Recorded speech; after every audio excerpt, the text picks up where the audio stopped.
Welcome all. Following on from my earlier video regarding the Insta360 1R 1-inch edition, I've done some modifications, and before I talk about them, I'm going to show you a short video that I took to explain what's come about, and then I'll just talk about what I did and how it all came together. Okay, what I'm doing today is two things. First off, just demonstrating how well the NATO rail and clamp modification to the camera cage has made such a difference to the vibrations. It's pretty much eliminated the vibrations that were evident with the cold shoe mount, and I'm happy with that, so I've got a win there. The second thing I'm doing is just trying to sort out audio. I've been trying various options, the Wireless Go on its own, the Rode VideoMic NTG, and other options, and it just doesn't seem to eliminate the background noise that comes out with the engine, the interior rattles and the road bumps and so forth, which muffles in a way the voice.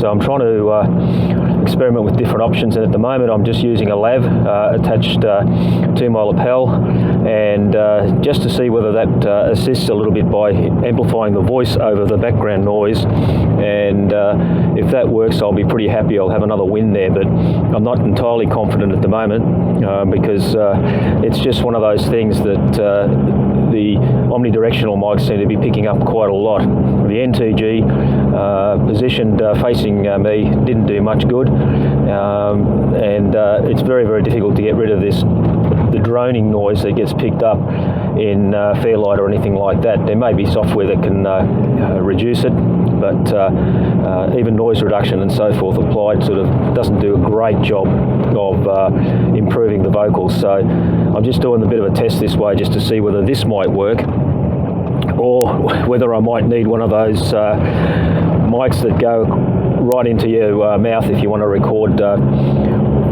perfect vocals while you're driving. Off-road, slow driving, it probably won't make much of a difference, so I'm hoping if this proves to be okay, then I think off-road is going to be quite fine, because there's less sort of noise developed because you're driving at a much lower speed. The engine noise might be higher, but that might not be such a bad thing when you're doing rough tracks and whatnot. So hopefully this improves things from what I've been able to achieve so far. Okay.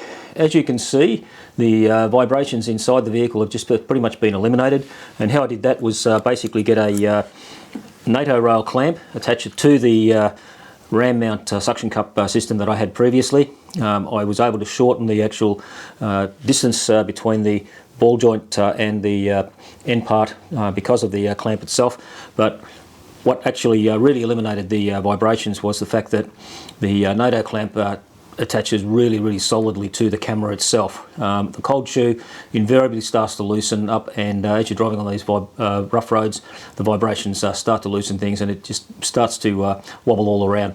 Now it's pretty much rock solid, and all I did was with the NATO rail that came with the clamp, I just cut it in half and enabled you to use 2 screws on top of the cage that that I've got there, and that now just sort of allows the thing to sit there solid as anything. So you can see from the video that the vibrations are just about gone. I don't think there was anything there that would worry anyone.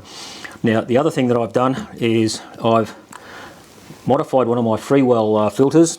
I've actually just looked at how they were working, and I just sort of put my thumbs inside the internal parts of the most dense of the NDs and just pressed lightly, and the lens just popped out.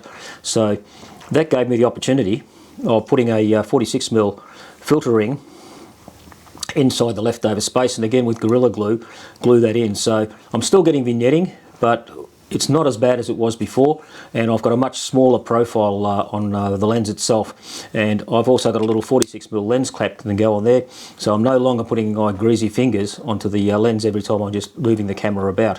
And I found that in-car and externally, it's probably better not to have the ND filters in there, because with the faster shutter speed it makes the scenes a little bit better rather than trying to shoot at the usual 1/48th or 1/50th of a second when you're doing 24 frames per second. So if it goes up higher, I'm quite happy with that because it stabilizes and makes the image when you're driving about a little bit better and crisper.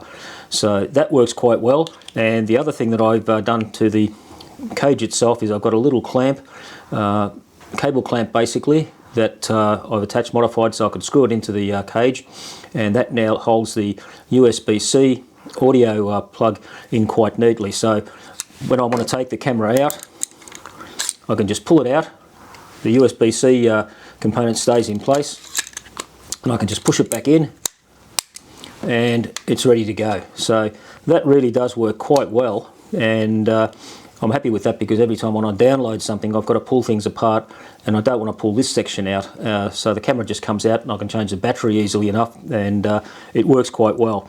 And as I noted in the other video, the GPS remote is really good. I'm just so pleased that I bought this because it just allows me to turn the camera on and off.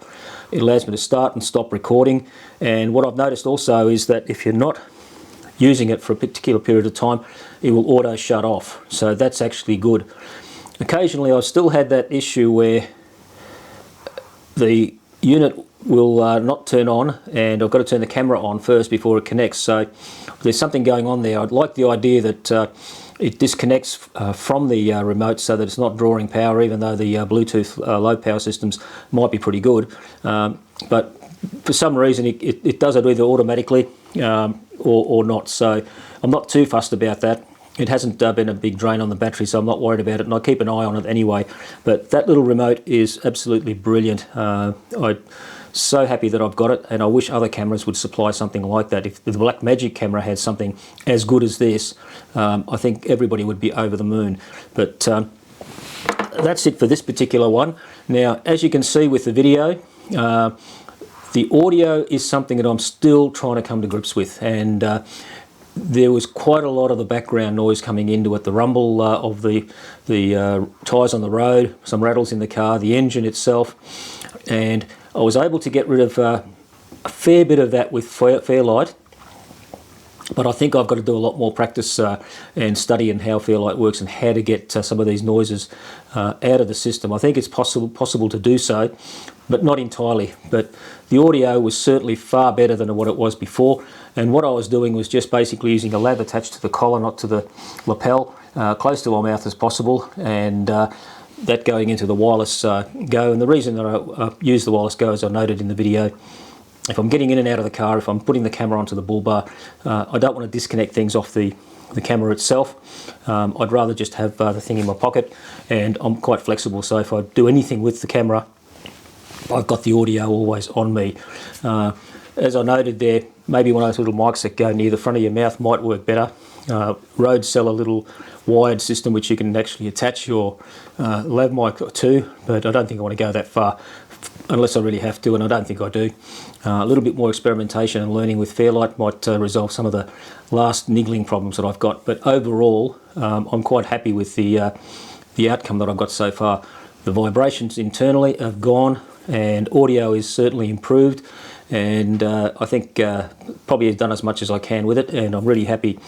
Now I've just got to wait for COVID lockdowns to end and get out there and start doing stuff, so we'll see what happens. And on that note, I'll say cheers.